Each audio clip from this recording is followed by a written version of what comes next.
বাইককে চালাই। ধন্যবাদ। আমি বলেছিলাম ব্রাজিল যদি স্কটল্যান্ডের সাথে আজকে জিততে পারে তাহলে আমি আমার R15 গাড়িটা গিফট করে দেবো। এটা নিয়ে এনটিভিতেও নিউজ হয়েছে, আরো বড় বড় নিউজ চ্যানেলে। এখন আমি যদি বাইকটা না দিই তাহলে বলবেন আপনারা প্রতারক।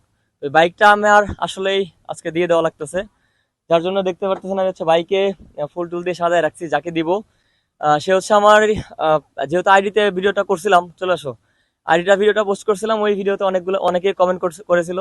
তো ওইখান থেকে আমি হচ্ছে কমেন্ট পিকার ওয়েবসাইট থেকে একজনকে উইনার হিসেবে নির্বাচন করেছি। এ হচ্ছে ছোট ভাই, ওর বাসা হচ্ছে আমাদের রাজবাড়ী জেলার একদম শেষ সীমানায়, বলতে গেলে চলে আমাদের রাজবাড়ির শেষ সীমানায়। নাম কি তোমার? আমার নাম মোহাম্মদ রিপন শেখ। রিপন শেখ, আচ্ছা।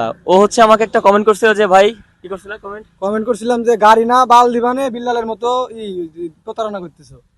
আচ্ছা, এখন আমি আসলেও এটা নিয়ে ফাজলামো করছিলাম, কিন্তু যখন এটা নিয়ে একদম সিরিয়াস পর্যায়ে হয়ে গেছে, পুরো বাংলাদেশে ভাইরাল হয়ে গেছে, তো তখন আমি দেখলাম যে না, আসলে বাইকটা না দিলে পরে আমার বাণিজ্য থাকবে না। আমি বাইক চাইলে আবার ইনকাম করতে পারবো, আল্লাহ দিলে আমার সামর্থ্য আছে, ইনকাম করি, আবার বাইক কিনতে পারবো।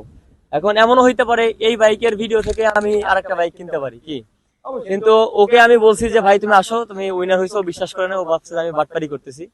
তো ও হচ্ছে বাইক চালাইতে পারে না, যার কারণে ওদের এলাকার একটা ওদিকে ওদের হচ্ছে গ্রাম্য সাইড, তো ওরা হচ্ছে এই গাড়িটা নিয়ে আসছে, গাড়ি নিয়ে যাওয়ার জন্য।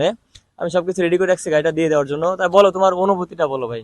ভাই অনুভূতি হচ্ছে এত সুন্দর গাড়ি ভাই গিফট পাওয়া তো অনেক মনে করেন সৌভাগ্যের ব্যাপার। আর অনুভূতি হচ্ছে ভাইয়া, এই সকালবেলা আমি ঘুমাইছি, মানে ঘুমাতে উঠছি, ব্রাশ করতেছি, তখন দিয়ে যে হলো আপনার কল। আমি কই কল দিল কিনা, পরে যে হলো কল রিসিভ করছি ভাই, আমার বুক কাটতেছে ভাই। ঠিক আছে, আমি মনে করেন খুবই মনে করেন এক্সাইটেড। এখন কল রিসিভ করে এটা কিন্তু আমার অনেক কষ্টের টাকার গাড়ি, এটা তুমি জানো? অবশ্যই ভাই, আমি তো জানি। আমি অনেক কষ্ট করে, আমার শখের একটা গাড়ি, আমি এটা তোমাকে কিন্তু দিয়ে ভাই দিচ্ছি। আমি আপনার অনেক বিগ ফ্যান ভাই। ঠিক আছে, আমি আপনার ভিডিও দিয়েছি অনেক বছর আগে, আমিও টুকটাক ভিডিও করি। ঠিক আছে, আমি অনেক বছর আগে আপনার ভিডিও দিই। আমি তোমাকে গাড়িটা যে দিয়ে দিচ্ছি, শখের গাড়ি বটে, কষ্ট করে ইনকামের টাকার গাড়ি, এটাও ঠিক আছে। আমি কিন্তু কোনো ক্যাশ আউট নাম্বার কিংবা তোমাদের কাছে কোনো টাকা পয়সা নিচ্ছি? টাকা পয়সার কোনো বিষয় না, এটা মানে গিভওয়ে দিচ্ছেন আপনি। ব্রাজিল স্কটল্যান্ডের ম্যাচের মধ্যে ব্রাজিল জিতলে বলছিলাম গাড়িটা দিয়ে দেবো, ফাজলামো করছিলাম, কিন্তু এখন সিরিয়াসলি দিতেলাম। জি জি ভাই। পরে ঘুমের তো ওটা কোশিশ করি ভাই, ঘুমের তো উঠছি, পরে আপনি কল দিয়েছেন, আমি কই হঠাৎ করে ফোন দিল কিনা, পরে রিসিভ করছি, আমি কেস কি, আমি তো পুরো অবাক হয়ে গেছি।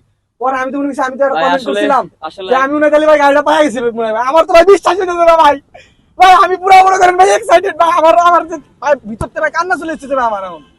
থাক, কাদাকাটির দরকার নাই ভাই, ব্যাপার না থাক ভাই, দরকার নাই ভাই, কাদাকাটির দরকার নাই ভাই, থাক, ব্যাপার না।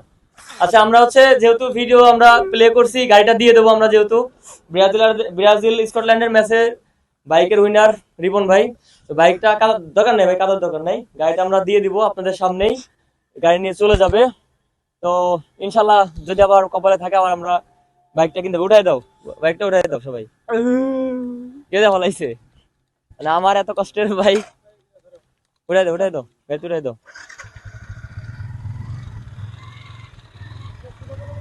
ভাই। আমি আন্তরিকভাবে দুঃখিত, গাড়িটা ওয়াশ করে দিতে পারলাম না। আশা করি ওয়াশ করে নিয়ে নেবেন সবাই, ঠিক আছে?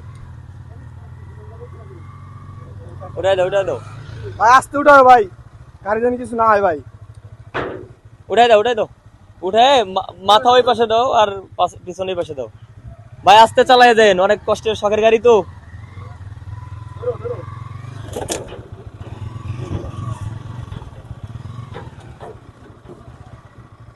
তো ঠিক আছে, তো আপনারা যারা ভিডিওটা দেখলেন অবশ্যই কমেন্ট করে জানাবেন আপনাদের কেমন লাগছে। আমি আমার কথা রাখলাম, বাইকটা দিয়ে দিলাম, বাইক চলে যাবে।